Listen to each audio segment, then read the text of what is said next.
আমি 10 লাখ আৰু 10 লাখকে আমি এক নিযুত বুলি কওঁ 10 লাখ ছাত্ৰীৰ জীৱনত আমি এটা সেইখন সমাজে চিন্তা নকৰে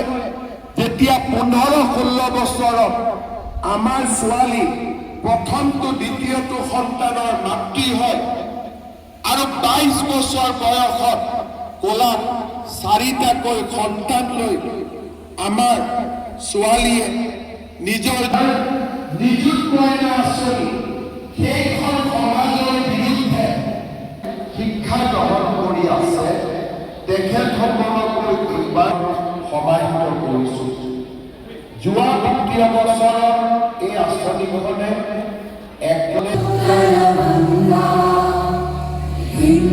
हिमाचल यमुना गंगा उज्जल जलधि तरंगा तव शुभ नामे जागे तव शुभ आशीष मागे गाहे तव जय गाथा जय गण मंगल दायक जय हे भारत भाग्य विधाता ইয়াত পিতৃ-মাতৃৰ বাবেও আমি এটা ইনচেন্টিভ অৰ্থাৎ যে বৰঞ্চ এটা জীৱন বা মই সকলো ছাত্ৰীকে সামৰি ল'ব আৰু মুখ্যমন্ত্ৰী নিযুত মইনা আঁচনি 2.0 আজি আমাৰ বিদ্যালয়ত এই মুখ্যমন্ত্ৰী যি ভাষণৰ পোনপটীয়া সম্প্ৰচাৰ ইয়াত সম্প্ৰচাৰিত হৈছে আৰু আমাৰ 280 গৰাকী ছাত্ৰ ছাত্ৰী ইয়াত উপস্থিত আছিলে ফাৰ্ষ্ট ইয়াৰ ছেকেণ্ড ইয়াৰ লগত অন্যান্য ক্লাছৰ ছাত্ৰ ছাত্ৰীসকল উপস্থিত আছিলে আমাৰ এই কাৰ্যসূচী যি পোনপটীয়া সম্প্ৰচাৰৰ যি কাৰ্যসূচী এই কাৰ্যসূচীত আমাৰ হোজাই জিলাৰ সন্মানীয় আয়ুক্ত মহোদয় ইয়াত উপস্থিত আছিলে আমাৰ ইয়াত উপস্থিত আছিলে দলপুখুৰী উন্নয়ন খণ্ডৰ সন্মানীয় ভিডিঅ' ব্লক ডেভেলপমেণ্ট অফিচাৰ আমাৰ পঞ্চায়ত সভাপতি অন্যান্য যিসকল বিশিষ্ট ব্যক্তিসকল আমাৰ SMDCৰ সদস্যসকল আমাৰ বিদ্যালয়ৰ শিক্ষক শিক্ষয়িত্ৰীসকল সকলো উপস্থিত আছিলে আমি সন্মানীয় মুখ্যমন্ত্ৰী ডক্টৰ হিমন্ত বিশ্ব শৰ্মা দেৱৰ এই পোনপটীয়া সম্প্ৰচাৰ আজি ইয়াত আমি চালোঁ আৰু ইয়াৰ লগে লগে আজি 3 গৰাকী ছাত্ৰীক আমাৰ জিলা উপায়ুক্ত মহোদয়ে আনুষ্ঠানিকভাৱে এই ফৰ্ম যিখিনি আছে নিযুত মইনা আঁচনিৰ যিখিনি প্ৰপত্ৰ এইখিনি আনুষ্ঠানিকভাৱে তেওঁলোকৰ হাতত তুলি দিলে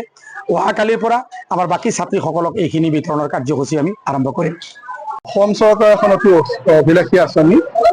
মুখ্যমন্ত্ৰী নিযুত মইনা আঁচনি ইতিমধ্যে আজি যি কেন্দ্ৰীয় অনুষ্ঠান আছিলে গুৱাহাটী বিশ্ববিদ্যালয়ত য'ত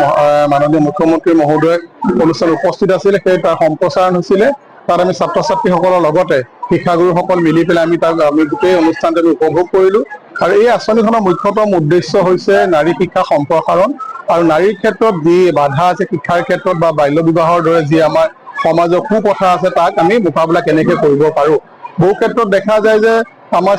ছাত্ৰীসকলক অভিভাৱকসকলে আৰ্থিক অৱস্থাৰ কাৰণে হওক বা অন্যান্য কিবা কাৰণতে হওক তেওঁলোকক পঢ়োৱাৰ পৰা আমি বিৰত ৰখা দেখা যায় মই ভাবোঁ যে এই আঁচনিখন ৰূপায়ণৰ পিছত আমাৰ ড্ৰপ আউটো বহুতখিনি কমি গৈছে আৰু এই আঁচনিখনে ভৱিষ্যতে ছাত্ৰীসকলক এক নতুন দিগন্ত সূচনা কৰাৰ সুবিধা দিব আৰু ছাত্ৰীসকল আগুৱাই আহিবৰ কাৰণে এক সুগম পথ চৰকাৰে নিৰ্মাণ কৰি দিছে আমাৰ জিলাখনত প্ৰায় 7,901জন ছাত্ৰীয়ে এই আঁচনিত অন্তৰ্ভুক্ত হ'ব আৰু পৰৱৰ্তী সময়ত হয়তো ই আকৌ অহা বছৰে বৃদ্ধি হ'ব গতিকে নিৰন্তৰ এই প্ৰচেষ্টা চলি থাকিব ক্লাছ ছাত্ৰীজনীয়ে শিক্ষা গ্ৰহণ নকৰালৈ